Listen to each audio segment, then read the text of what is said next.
अँथ्रोपॉलॉजिकल संग्रहालय अंदमान आणि निकोबार बेटांवरील सर्वाधिक भेट दिल्या जाणाऱ्या आणि सर्वोत्तम संग्रहालयापैकी एक आहे। हे संग्रहालय बेटांच्या स्थानिक आदिवासी समुदायांचे माहितीपूर्ण आणि सखोल चित्रण करते।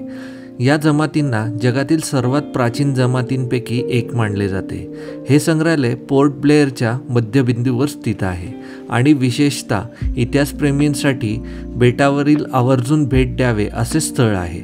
या संग्रहालयामध्ये बघण्यासारख्या भरपूर साऱ्या गोष्टी आहेत, पण या संग्रहालयामध्ये तुम्हाला व्हिडिओग्राफी आणि फोटोग्राफी अलाउड नाही आहे। त्यामुळे मी इथपर्यंतच व्हिडिओ घेऊ शकलो। त्यामुळे तुम्हाला हे संग्रहालय इथे येऊनच बघावे लागेल। पॅलिओलिथिक कालखंडातील बेटवासियांचे जीवन पाहणे खरोखरच आनंददायी असते। जारवा छातीचे रक्षक, शमनिक शिल्पे इत्यादी या संग्रहालयातील प्रमुख प्रदर्शनांपैकी एक आहेत। येथे तुम्हाला जारवा, ओंगे, सेंटिनेली, शॅम्पेन, अंदमानीज आणि निकोबारीज यासारख्या आदिम जातींच्या युगांविषयी खूप काही शिकण्याची संधी मिळते।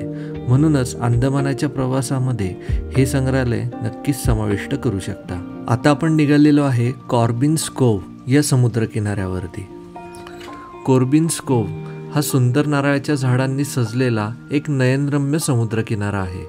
अंदमानमधील सर्वाधिक गजबजलेल्या समुद्रकिनाऱ्यांपैकी हा एक समुद्रकिनारा आहे। हा पोर्ट ब्लेअर शहराच्या मध्यभागापासून सुमारे 8 किलोमीटर अंतरावरती आहे। शहराच्या सर्वात जवळचा समुद्रकिनारा असल्यामुळे इथे नेहमीच पर्यटकांची गर्दी असते। गर्दी असूनही निळ्या पाण्याचे अद्भुत दृश्य आणि किनाऱ्यावरील नारळाची झाडे यामुळे हा किनारा मोहक वाटतो। या किनाऱ्यापर्यंतचा प्रवास देखील मनमोहक आहे, जिथे समुद्र किनाऱ्याचे आणि सभोवतालच्या हिरवाईचे सुंदर दृश्य पाहायला मिळते। एका बाजूला डोंगराळ परिसरातून वळणदार रस्ते, तर दुसऱ्या बाजूला विस्तीर्ण समुद्र व नारळाच्या झाडांची हरितिमा यांचे मिश्रण। प्रवाशांना फोटो काढण्यासाठी रस्त्यात थांबण्याचा त्यामुळे मोह होतो।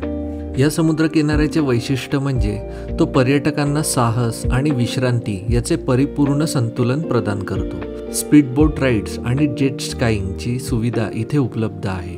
हंगामानुसार पॅरासेलिंगचे आयोजनही इथे केले जाते। बोट स्कुबा डायव्हिंगचा अनुभव घेण्यासाठी आगाऊ नोंदणी करावी लागते, कारण या सेवेसाठी फक्त आधी बुकिंग केलेल्या लोकांची सोय केली जाते। पर्यटक पोहू शकतात किंवा फक्त बसून नैसर्गिक सौंदर्याचा आस्वाद घेऊ शकतात। वाळूच्या किनाऱ्यावर खुर्च्या देखील उपलब्ध आहेत, जिथे बसून तुम्ही सूर्यास्ताचा अनुभव घेऊ शकता। दिवसाच्या कोणत्याही वेळेला या बीचला आपण भेट देऊ शकतो, मात्र रात्री उच्च भरतीमुळे समुद्रकिनारा बंद केला जातो। त्यामुळे रात्री बीचवर जाणे धोकादायक ठरू शकते। संध्याकाळनंतर पोहण्यास या बीचवरती मनाई आहे। समुद्रकिनाऱ्याजवळ विविध शॅक्स व हॉटेल्स आहेत, जिथे स्थानिक चवदार पदार्थांचा आस्वाद घेता येतो।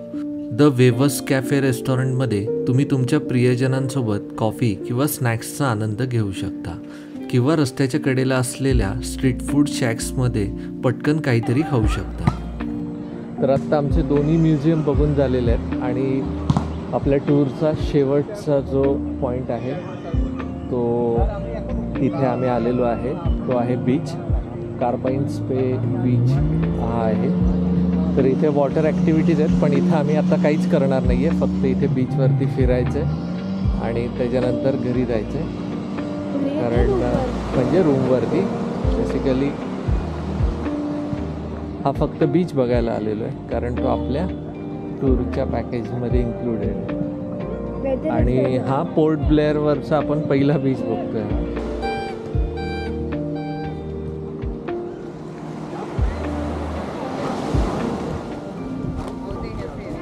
तुला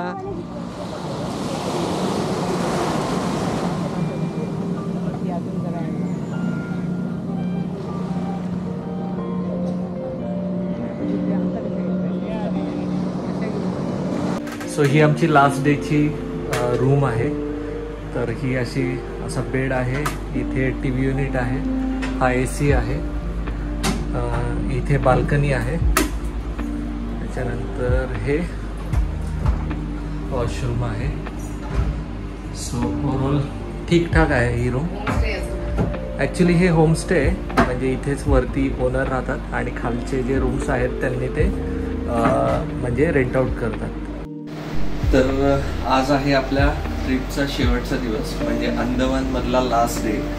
तर आत्ता पोर्ट ब्लेअरवरनं 7:10ची आपली फ्लाईट आहे जी जाणार आहे चेन्नईला, आणि चेन्नईवरून मग आपली दुपारी 3 वाजताची पुढे फ्लाईट आहे जी संध्याकाळी पोचेल. तर आता सगळं आमचं आवरून वगैरे झालेलं आहे, आणि आत्ता लास्ट डे आम्ही जिथं थांबलेलो आहे द हॅरिएट व्ह्यू म्हणून जे होमस्टे आहे हा ॲक्च्युली. तर हेही हॉटेल खरंच खूप छान होतं. तर इथले रूम्सचे मी काही फुटेजेस पण घेतलेले आहेत, ते सुद्धा तुम्हाला बघायला मिळतील.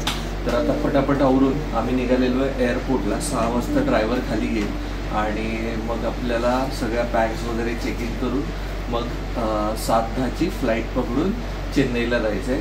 आज थोडासा पाऊस वाटतो आहे, पण सगळ्यात महत्त्वाचं म्हणजे की पूर्ण जर्नीमध्ये जास्त पाऊस आम्हाला कुठेही नाही लागला, कारण तीच थोडीशी भीती होती. कारण पहिल्या दिवशी आपलं त्यामुळेच फ्लाईट जे ते मिस झालं होतं, म्हणजे लँड होऊ शकलं नव्हतं. पण ओव्हरऑल आपली ट्रिप खरंच खूप सुंदर झाली. त्याच्यात कुठेही काही प्रॉब्लेम नाही आला, आणि एक दिवस जो आपला एक्सटेंड केलेला होता तोही व्यवस्थित वर्कआउट झाला. काल 2 म्युझियम्ससुद्धा आम्ही बघितले. जेल बघितलं इथं पोर्ट ब्लेअरला, त्याच्यानंतर एक बीचसुद्धा बघितलेलं आहे.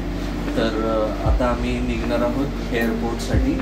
चला तर मग तुम्हाला कसा वाटला व्हिडिओ नक्की आम्हाला कमेंट करा. तर आत्ता आम्ही निघालेलो आहे एअरपोर्टला, पण रात्री भरपूर पाऊस झालेला आहे. सो त्याच्यामुळे तिकडनं येणारं जे विमान आहे ते आज लँड झालेलं आहे नाही झालेलं आहे काहीच आयडिया नाही आहे. आय होप लँड झालेलं असेल, म्हणजे मग त्याच विमानाने आपल्याला जे 7:10ला निघणार आहे त्यांनी आपल्याला परत जाता येईल. तर आता आपण एअरपोर्टवरती पोहोचलेलो आहे. हे आहे अंदमानचं एअरपोर्ट. हे एअरपोर्ट पण खरंच खूप सुंदर आहे. हे एअरपोर्ट मिलिटरीच्या ताब्यामध्ये आहे, त्यामुळे इथे आतल्या बाजूला गेल्यानंतर तुम्हाला व्हिडिओग्राफी वगैरे अलाउड नाही आहे.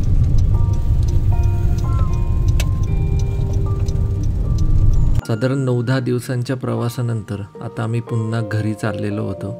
त्यामुळे क्रिशा आणि कायरा थोड्याशा नर्वस होत्या, कारण दमलेल्या होत्या त्या दोघीसुद्धा. आणि पहाटे आम्ही लवकर उठलो होतो कारण की आपली फ्लाईट होती. सो आता आम्ही एअरपोर्टमधनं आतमध्ये चाललेलो आहे.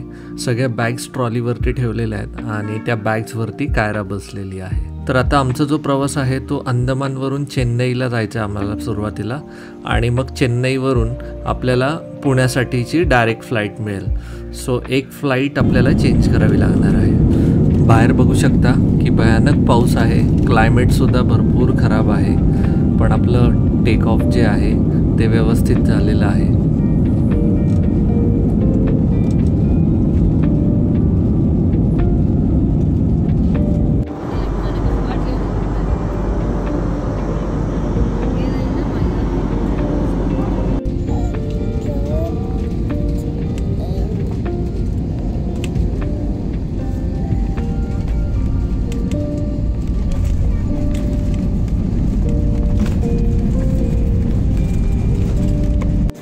आता आम्ही आलो आहे चेन्नई एअरपोर्टला. इथं आपल्याला आहे जवळजवळ 5 तासाचा लेओव्हर आहे. आणि आपल्या ज्या आधीच्या रिसॉर्टमध्ये आपण इथे होमस्टे केला होता, त्यांनी काही सँडविचेस आपल्याला पॅक करून दिले. ते फ्रूट्स, काही ज्युसेस वगैरे असं काही काही भरपूर गोष्टी आपल्याबरोबर कॅरी करायला मिळतात. आता मुलींनामध्ये भूक वगैरे लागेल. आता आपण जस्ट सँडविचेस खाल्लेत आणि आता वेट करतो आहे नेक्स्ट फ्लाईटची, जी आहे अराउंड 3 or 3:30ला.